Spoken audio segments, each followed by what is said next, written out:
Assalamualaikum warahmatullahi wabarakatuh. Alhamdulillah wa syukurillah ala ni'matillah la hawla wa la quwwata illa billah. Allahumma salli wa sallim ala sayyidina Muhammad wa ala alihi wa sahbihi ajma'in. Subhanaka la ilma lana illa ma 'allamtana innaka antal alimul hakim. Rabbi shrah li sadri wa yassir li amri wahlul 'uqdatam min lisani yafqahu qawli amma ba'd. Para pemirsa yang dirahmati oleh Allah, alhamdulillah berjumpa kembali dalam channel yang sama, yaitu channel Pecinta Sholawat. Tentunya kami berharap dengan adanya channel kami ini dapat memberikan pencerahan kepada kita semuanya dan semoga bermanfaat bagi kita semuanya. Para pemirsa yang dirahmati oleh Allah, pada pertemuan kita kali ini yaitu kami akan mengkaji nadzoman ala tanalul ilma. Mudah-mudahan apa yang akan kami sampaikan ini bermanfaat bagi kita semuanya, bagi anak-anak peserta didik yang lagi aktif di pesantren. Insya Allah ini dapat memberikan pencerahan kepada kita semuanya, ya. Adik-adik juga itu ya, semangat ya untuk belajar ya. Mari langsung saja kita mulai materi ala tanalul ilma. Bismillahirrahmanirrahim. Qala al-muallif rahimahullahu taala wa nafa'ana bihi wa bi ulumihi wa amatana bi asrarihi wa a'adda alaina bi barakatihi fid dharaini amin. Bismillahirrahmanirrahim. Ala la tanalul ilma illa bisittatin sa'umbika am majmu'iha bi bayani. Ala ilingo la tanalul ilma ora oleh merkoleh, ora hasil ilmu. La tanalul ilma ora bisa merkoleh ilmu, ora bisa hasil kesinggol ilmu illa bisitatin angin 6 perkara. Apa iku 6 perkara? Saumbi ka majmu'i habibayani, saumbi ka bakal tak critakno marang sira an majmu'iha saking kumpulane perkara-perkara nemang bibayani kelawan pertelo. Para pemirsa yang dirahmati oleh Allah, di sini kami akan menjelaskan ya kitab Alala ini ya. Ala ini nadzoman ya, nadzoman syarat-syarat mencari ilmu. Bab pertama ini syarat-syarat mencari ilmu. Ala la tanalul ilma illa bisittatin sa'umbika am majmu'iha bi bayani. Ingatlah, tidak akan kalian para murid ya, para santri, para siswa, kalian tidak akan mendapatkan ilmu kecuali dengan melaksanakan 6 syarat yang akan kami sebutkan satu persatu sehingga lebih jelas ya. Mari kita simak bersama. Yang pertama apa sih syarat dalam mendapatkan ilmu itu seperti apa syaratnya? Yang pertama, tukain wa hirsin wa istibarin wa bulghatin wa irsyadu ustadin wa tulu zamani. Tukain wa hirsin wa istibarin wa bulghatin wa irsyadi ustadzin wa tuli zamani. Zukain ya. Lempat, tegese lempat niku cerdas. Wa khirsin lupa kemauan. Semangat wastibarin sabar wa buluwatin ana sangune tegese maksudnya ada biaya wa irsyadi ustadzin wa irsyadilan manut piwulan guru. Petunjuk guru ini harus manut ya.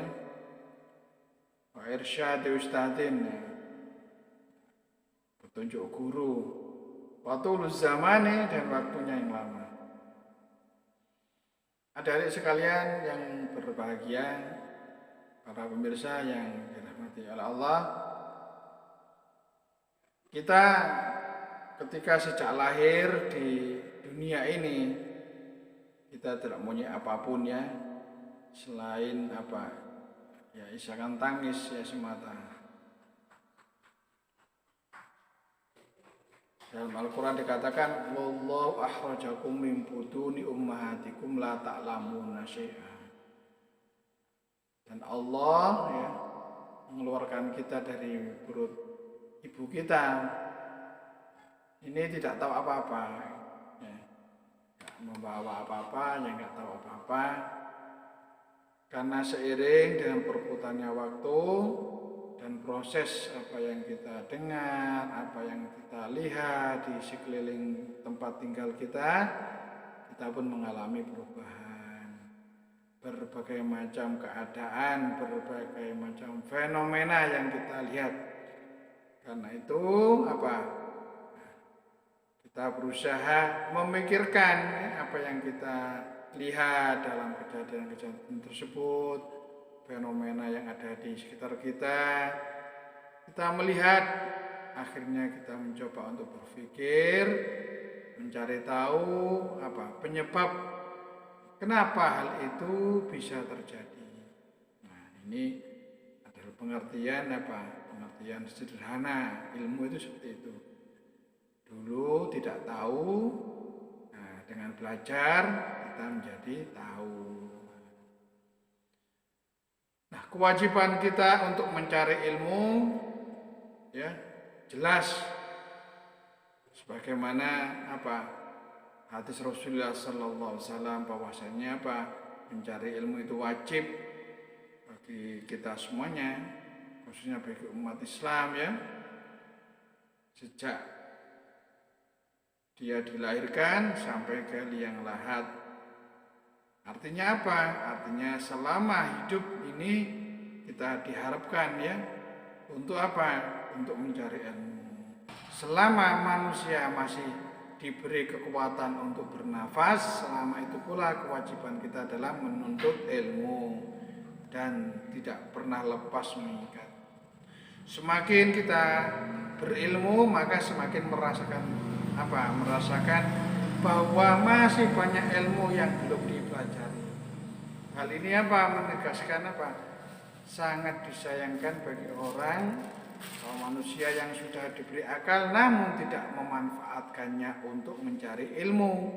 Jika yang terjadi seperti ini, lalu apa bedanya dengan binatang?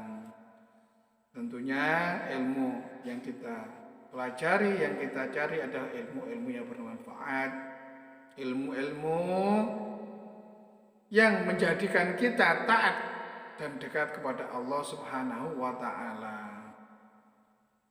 Dan dengan ilmu itu kita bisa merasakan ya betapa hinanya dalam diri seorang hamba ini ya, bukan malah menjadi sombong ataupun berbuat semena-mena. Para pemirsa yang dirahmati oleh Allah,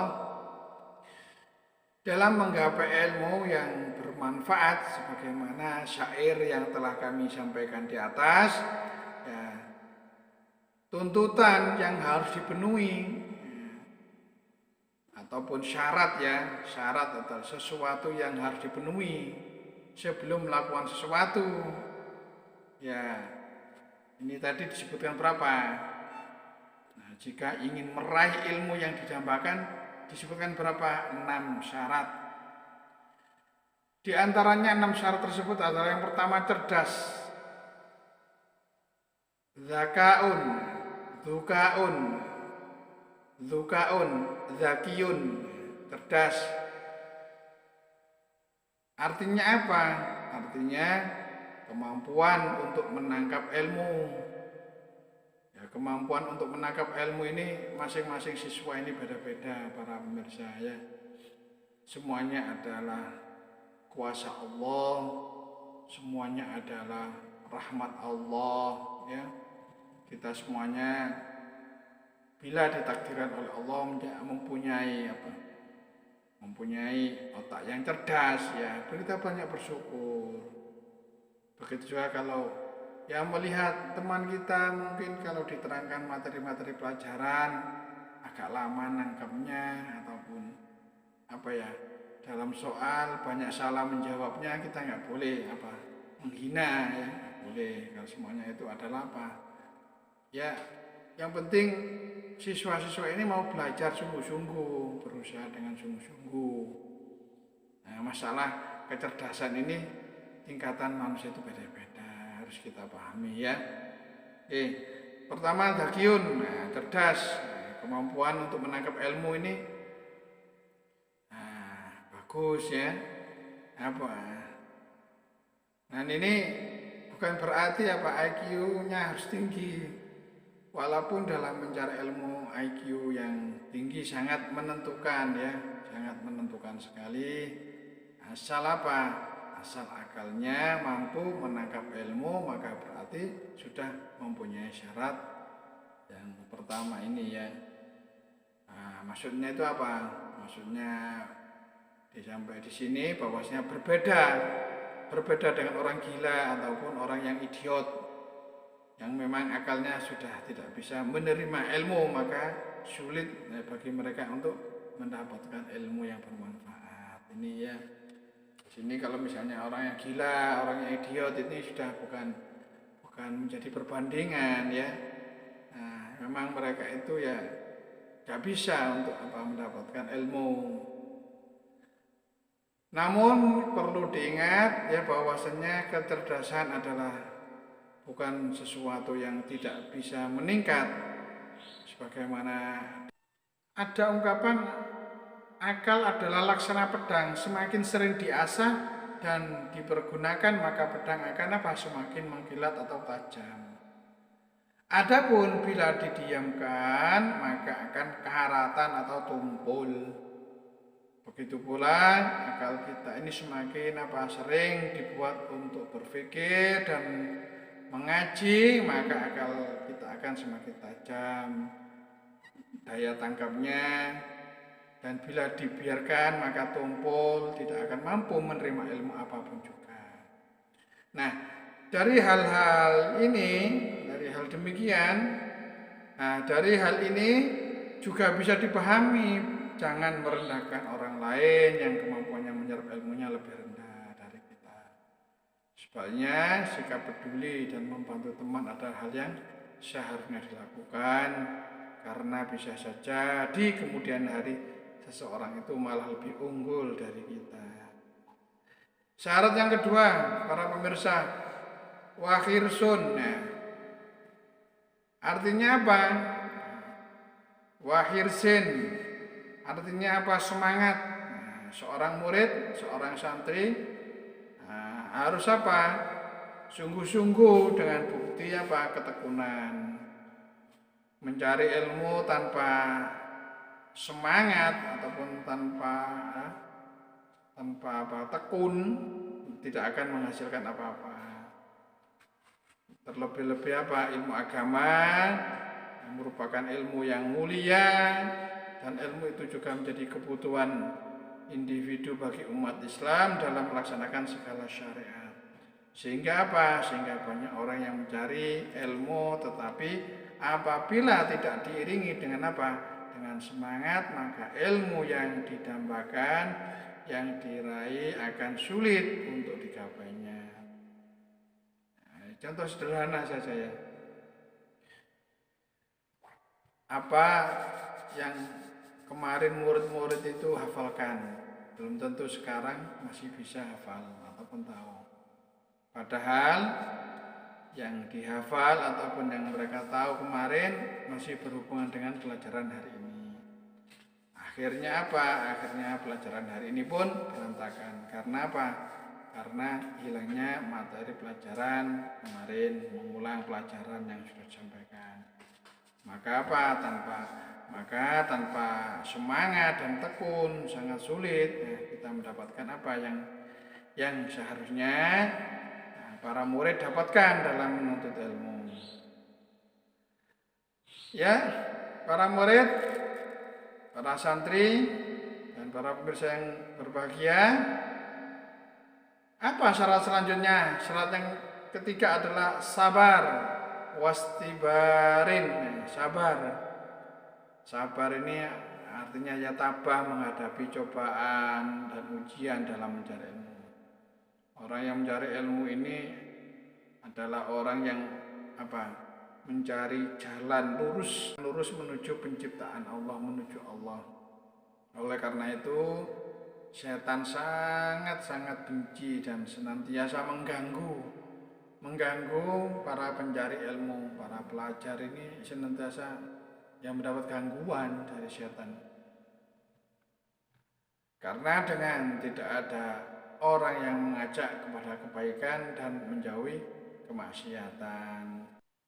Nah, setan ini senantiasa menggoda ya bagi orang mencari ilmu. Karena apa? Setan tahu bahwasanya ini nanti akan menjadi apa? Penyeru-penyeru agama seperti itu.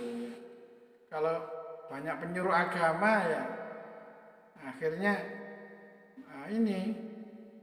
setan lebih berat untuk menggoda umat yang berilmu, lebih berat.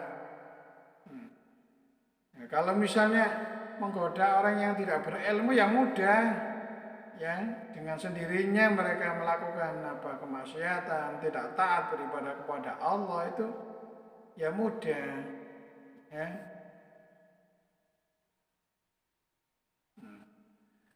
Untuk yang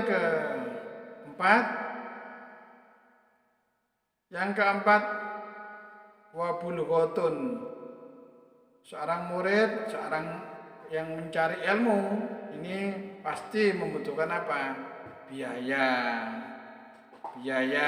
Setiap hidup manusia yang diperlukan ini, termasuk kalau misalnya mondok ini perlu biaya ya, sarana akomodasi, makan, minum, kegiatan-kegiatan, materi-materi pelajaran ini pasti membutuhkan banyak biaya.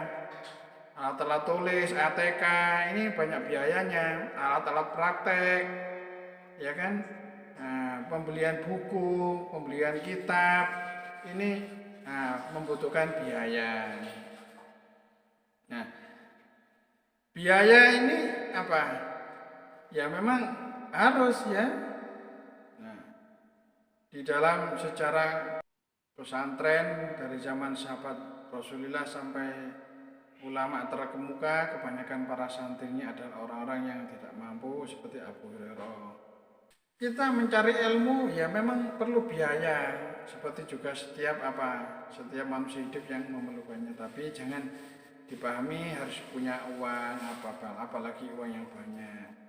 Biaya di sini mencakup kebutuhan kita makan, minum, sandang, dan papan secukupnya, dan biaya tempat di mana kita menimba ilmu. Ya dicontohkan ya, misalnya dalam sejarah di zaman sahabat Rasulullah SAW sampai pada zaman ulama terkemuka, kebanyakan para santrinya adalah orang-orang yang tidak mampu, seperti Abu Hurairah, sahabat Rasulullah, seorang perawi hadis yang terbanyak adalah orang yang sangat fakir. Selain itu Imam Asy-Syafi'i rahimahullah beliau bercerita, saya seorang yatim yang tinggal bersama ibu saya. Ibuku menyerahkanku ke Kutab ya. Kutab ini adalah sekolah yang ada di masjid ya. Beliau, ibunya ini tidak memiliki sesuatu yang bisa diberikan kepada sang pengajar sebagai upahnya karena mengajari aku. Nah, saya mendengar darinya guru hadis atau pelajaran, kemudian saya menghafalnya. Ibu saya tidak memiliki sesuatu untuk membeli kertas, maka setiap saya menemukan sebuah tulang putih, saya mengambilnya dan menulis di atasnya. Apabila sudah penuh tulisannya, saya menaruhnya di dalam guci atau botol besar yang sudah tua. Ini dalam kitab Jami'u Bayani Ilmi wa Fadlihi 1 juz 1 nomor 98 Ibnu Abdul Bar. Dan yang kelima, syarat yang kelima ini para pemirsa, petunjuk guru. Irsyadi ustadzin, artinya apa? Orang menuntut ilmu harus mempunyai guru. Karena dengan mempunyai ilmu akan terbebas dari apa? Kesalahan penafsiran. Harus ada gurunya yang menunjukkan ya, yang menunjukkan yang benar. Ini benar, ini salah, ini guru. Dan sebaiknya guru ini juga mempunyai sanad atau pertalian murid dan guru. Sanad itu ya ilmu-ilmu yang diberikan kepada gurunya itu murni dari gurunya dari gurunya ya. Artinya ittisalus sanad, sambung menyambung sampai pada Rasulullah. Artinya ilmu itu didapat dari gurunya sambung menyambung sampai kepada Rasulullah sallallahu alaihi wasallam. Artinya ya pertalian murid dan guru ya. Nah, andai tidak ada sanad, maka orang yang berkata tentang agama dikhawatirkan ya sekehendak hatinya, menuruti hawa nafsunya. Nah, para pemirsa yang dirahmati oleh Allah, tentunya kita bisa melihat ya sejarah penurunan wahyu dan penyampaiannya kepada para sahabat. Betapa Rasulullah sallallahu alaihi wasallam setiap bulan puasa menyimak Al-Qur'an kepada Jibril dan sebaliknya. Kemudian Rasulullah menyampaikan kepada para sahabat. Sahabat menyampaikan kepada para tabi'in. Lalu para tabi'in menyampaikan para tabi'ut tabi'in dan seterusnya sampai kepada ulama salaf, lalu ulama khalaf, lalu ulama mutaqaddimin, kemudian ulama mutaakhirin dan seterusnya sampai pada umat sekarang ini. Jadi ilmu yang kita terima sekarang ini adalah ilmu yang bersambung sampai Rasulullah SAW dan sampai kepada Allah Subhanahu wa Ta'ala. Jadi sangat jelas sekali bahwa orang yang belajar harus lewat bimbingan seorang guru yang bisa menunjukkan apa yang dikehendaki oleh sebuah pernyataan dalam sebuah ayat atau hadis atau ibarat kitab salaf, karena tidak semua yang tersurat ini mencerminkan apa yang tersirat di dalam pertanyaan. Dari hal yang sudah dipaparkan tadi tidak berarti menutup kemungkinan untuk belajar secara otodidak mandiri. Hanya saja di era globalisasi yang semakin banyak informasi yang malang melintang, kita dituntut untuk ya jangan terburu-buru untuk mengambil kesimpulan sebelum mengecek informasi tersebut. Nah, ini kita hendaknya belajar ini bertatap muka ya. Bertatap muka dengan guru. Nah, ini zaman sekarang ini dunia internet, dunia maya ini menghiasi ruang gerak kita, ya kita harus hati-hati di dalam menyerap informasi tersebut, atau cek dan recheck seperti itu istilahnya ya. Yang keenam, yang terakhir, utuluz zamani, lama masanya. Artinya orang yang belajar itu perlu waktu yang lama ya. Dan adanya sebuah target ya. Karena apa? Karena dengan target itu apa yang kita inginkan ya, apa yang diingin para murid, misalnya mempelajari ilmu tajwid, kitab Hidayatus Sibyan ya, diharapkan setidaknya paling ya 2 minggu sudah harus selesai, harus paham ya kitab fikih. Misalnya kita mabatil fikih, yaitu ada target. 1 bulan selesai dengan pemahaman yang komprehensif. Seperti itu ya. Ini target. Utuluz zamani. Kita nggak boleh malas kalau ada target itu. Jadi waktu ini dimanfaatkan sebaik-baik mungkin. Masalah utuluz zamani nggak bisa dijadikan patokan setahun 2 tahun ya. Mencari ilmu itu selama umur masih menempel dalam diri kita, ini wajib untuk mencari ilmu. Akan tetapi di sini utuluz zamani ya, lama masanya.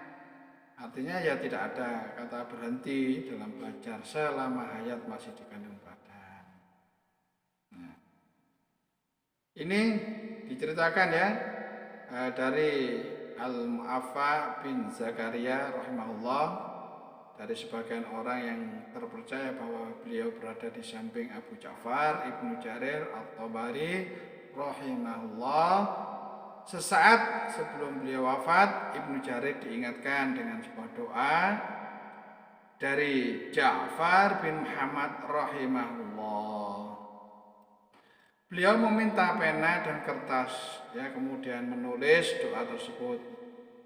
Beliau ditanya, "Wahai Imam, apakah Anda masih menulis ilmu dalam keadaan seperti ini?" Ya, beliau dalam keadaan sakit ya. Ini Ibnu Jarir ya.